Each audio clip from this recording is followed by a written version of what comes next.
Le Congo ne tombera jamais. Quand l'homme occidental a volontairement ignoré de mentionner dans ses plédis les réalisations révolutionnaires des Noirs qui ont changé le monde à jamais. Pourquoi dans cette réalisation, je vous propose à faire une liste non exhaustive d'esprits brillants des Noirs qui ont permis au monde de franchir un pas important dont l'école coloniale ne pourront jamais vous enseigner. Sauvons l'Afrique. Mesdames et messieurs, bonjour, je m'appelle Jacques. Vous savez, depuis si longtemps, la pensée des Occidentaux, des colonisateurs, cherche toujours à pouvoir diminuer l'homme noir. Il y a certaines choses dont on ne nous enseignera jamais à l'école. Et les écoles coloniales ont passé beaucoup de temps à influencer les enseignants africains de pouvoir détruire la grandeur de l'homme noir. Jusqu'à enseigner à nos enfants que l'homme noir a pu rien réaliser. Et jusqu'à présent, il y a certains enfants africains qui diminuent la valeur de l'homme noir en pensant que leurs ancêtres n'ont réussi à rien créer. Mais il y a certaines vérités dont nous devrons savoir. Vous voyez comme cet homme blanc. C'est nous la chance pour eux. Parce qu'ils viennent de pays de chiottes. C'est des pays du trou du fin fond de l'Afrique. OK? C'est nous la chance. C'est de vivre dans un pays blanc à haut quotient intellectuel civilisé. C'est nous qui sommes la chance pour ça. Donc avec cette culture de pouvoir voir, c'est comme si l'Afrique est une malchance et une malédiction pour les Européens. Cela est en train de détruire même le pensée de certains Africains. Et la grande question qu'on doit se poser, que devons-nous dire à nos enfants après notre départ? Parce que vous le savez mieux que moi, nous ne sommes pas éternels. S'il y a des choses dont nous devons faire pour élever l'homme noir ou pour élever les cultures africaines, nous devons d'abord, maintenant et aujourd'hui, commencer à apprendre à nos enfants ce que l'homme noir a eu à réaliser. Vous le savez mieux que moi, mesdames et messieurs, une fois que les Occidentaux, les impérialistes, les ennemis de l'Afrique remarquent comme ceci, qu'un homme noir a commencé à réaliser ou a eu une pensée de réaliser de bonnes choses pour l'évolution de l'Afrique, il y a des choses qui se présentent. La première des choses, les Occidentaux, les impérialistes, je dirais même les Européens, se précipiteront de pouvoir prendre cet homme-là et de l'amener chez eux là-bas, afin de pouvoir bénéficier de sa sagesse et de son intelligence. Si cela ne marche pas, ils pourront chercher même d'autres manières de pouvoir même éliminer cette personne qui a réussi la pensée divine. Mais ce que j'aimerais vous proposer, je dirais ça, l'école coloniale ne pourront jamais vous enseigner. Pour d'autres personnes, ça sera une interpellation. Pour d'autres, ça sera un rappel. Pour d'autres, ça sera le veille de la conscience. J'aimerais que cette vidéo puisse réveiller la conscience de plusieurs Africains.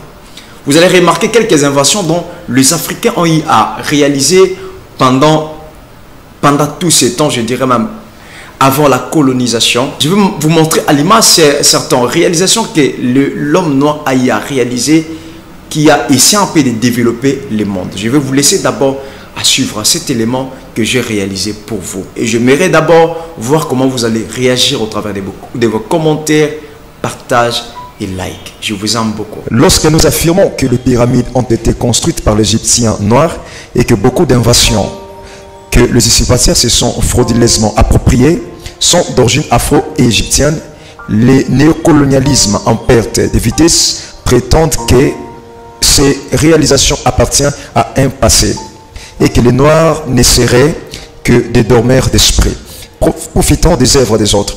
Pourtant, l'homme occidental a volontairement ignoré de mentionner dans ses plédis les réalisations révolutionnaires des Noirs qui ont changé le monde à jamais. Pourquoi dans cette réalisation, je vous propose à faire une liste non exhaustive d'esprits brillants des Noirs qui ont permis au monde de franchir un pas important dont l'école coloniale ne pourront jamais vous enseigner. Lewis Latimer, l'homme qui a permis au monde d'être éclairé en proposant l'usage du filament de carbone dans l'ampoule, ce à qui prolonger sa durée de vie qui était juste de 30 heures. Il a été à la base de l'électrification de Philadelphie et Montréal. Numéro 2, Garnet Morgan, un noir qui a inventé le masque à gaz, sans quoi la Seconde Guerre mondiale n'aurait pas abouti au même résultat. Il a aidé à sauver des vies. Il a aussi inventé les feux de signalisation. Ce temps vous a permis de contrôler les trafics routiers. Le numéro 3, Alexandre Mals, il a inventé l'ascenseur. Vous incitez les Noirs, mais travaillez au 10e étage en y accédant au génie d'un homme noir. Le numéro 4, John Stennard, qui a inventé les réfrigérateurs. Le numéro 5, John Smith a inventé les freins de voiture. Numéro 6, Louis Breed et Nimam ont créé la machine à écrire. Numéro 7, Shades Anta Diop a créé le dosage de la mélanine à partir de la peau. Numéro 8, William Booth, lui a créé l'émetteur téléphonique, les fours chaudières à vapeur, les systèmes de télégraphie à induction, l'antenne parabolique et plein d'autres inventions. Le numéro 9, William Purvis a inventé les stylos à encre. Le numéro 10, Powell Jackson a inventé les lunettes de protection. 11, Jane Cookwalt, le premier à faire usage de la chimiothérapie contre le cancer. 12, Daniel A. Williams, le premier à réussir une opération à cœur ouvert. Le numéro 13, Philippe Emeagwali, l'homme qui détient le plus grand nombre de brevets en informatique. Il a mis au point plusieurs logiciels et a créé l'ordinateur le plus rapide avec 1,3 milliard de calculs par seconde. 14, James Lewis a créé l'antenne de détection par radar.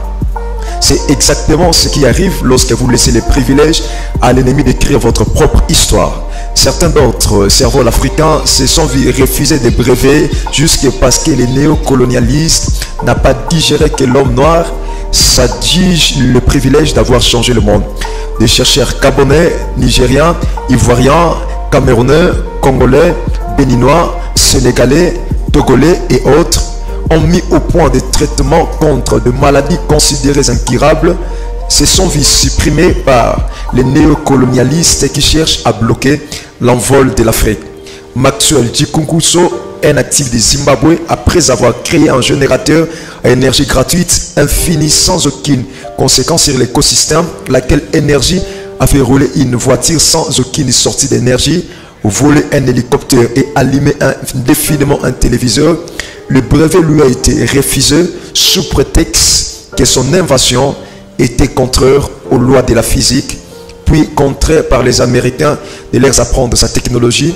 Un jeune étudiant de la RDC, Pierre Sedi, a récemment présenté un prototype d'une machine commandée par la pensée humaine. J'espère qu'une délégation venant de l'Occident l'a déjà contacté en vue de voler son invention pour s'en approprier comme ils l'ont fait avec notre histoire. Ainsi, nous constatons qu'à chaque fois qu'un noir sur le continent met en place une invention révolutionnaire, il est soit supprimé, soit contraint de quitter le continent pour aller apprendre sa technologie, puis n'ayant plus besoin de lui, le tue, puis s'approprie de sa création. La plupart de nos gouvernements en Afrique sont distraits au lieu de développer et de protéger les potentialités que nous avons. Ils se contentent d'aller déverser des millions à l'étranger. Pourtant, nous avons tout pour être une superpuissance comme l'ont été pendant des siècles nos ancêtres afro-égyptiens. Chers frères africains, nous ne pouvons prétendre au développement sans recherche scientifique ni protection de nos cerveaux. Nos autorités doivent enfin se réveiller. Ça peut changer et ça changera uniquement lorsque nous accepterons d'écrire notre propre histoire selon notre manière. La patrie ou la mort, nous vaincrons. Je crois que vous avez suivi ma réalisation. Une fois que tu prends un enfant français ou un enfant américain, tu lui poses la question sur l'Afrique. Qu'est-ce que tu vois? Tu attends quoi? Tu vois quoi quand tu entends parler de l'Afrique? Cet enfant va directement te répondre. Je vois la pauvreté, je vois la misère, je vois les guerres. Mais c'est ce qu'on est en train de leur enseigner dans leur école coloniale. Mais la chose qui fait vraiment défaut, ces gens-là n'arrivent pas à apprendre leurs enfants que si l'Afrique ne développe pas, c'est parce que la France est en train de piller l'Afrique. C'est parce que les impérialistes sont en train de vouloir toujours le misère de l'Afrique. Nous avons la sagesse, l'intelligence et la connaissance. Dieu, par sa grâce, le Dieu de nos ancêtres, a placé dans ces continents africains tant de richesses. Et c'est pour notre survie, c'est pour notre bien. Mais il y a des ennemis. Vous avez bien suivi, mesdames et messieurs, dans ma réalisation, comment à chaque fois un Africain arrive à à démontrer une invention, comment ces gens-là se précipitent pour venir prendre cet homme par force ou l'éliminer. Mais j'aimerais vous dire une chose. Il y a un temps pour chaque chose à son temps. Il y a un temps de pleurer, il y a un temps de se réjouir. Il y a un temps de courir, dont on courait derrière les impérialistes, et il y a un temps dont les impérialistes seront en train de courir derrière nous. Nous sommes en train de vivre actuellement comment nos frères, autrement appelés les migrants, sont en train de mourir dans l'océan pour aller chercher leur survie, prendre soin de leur famille. Mais il y a un temps qui va arriver. Ce temps-là, vous verrez, les impérialistes seront en train de courir avec une force, une grande force, je dirais même, pour venir bénéficier de l'Afrique, comme ça s'est passé avant la colonisation. Je crois que vous m'avez bien entendu. Mesdames et messieurs, vous avez bien compris et vous avez bien suivi cette réalisation. Vous avez vu comment l'Afrique est grandiose, comment l'Afrique est grande, comment l'Afrique est puissante, comment il y a eu beaucoup de savants en Afrique. Et ces gens-là existent toujours. Leurs esprits sont ici en Afrique. Et moi, je crois qu'il y a un grand changement qui va frapper l'Afrique. Ça ne sera pas pour longtemps, mais ça va vraiment se réaliser bientôt.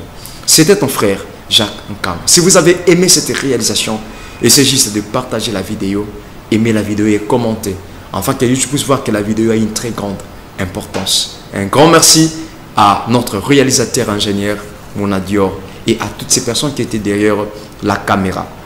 La sœur Evelyne Kapinga et mon frère d'élite Neville Toko. Et notre ingénieur qui est juste à côté. Je vous aime beaucoup et tous les abonnés de KTG News Monde. Nous vous donnons rendez-vous à la prochaine occasion. La patrie ou la mort, nous vaincrons. Merci.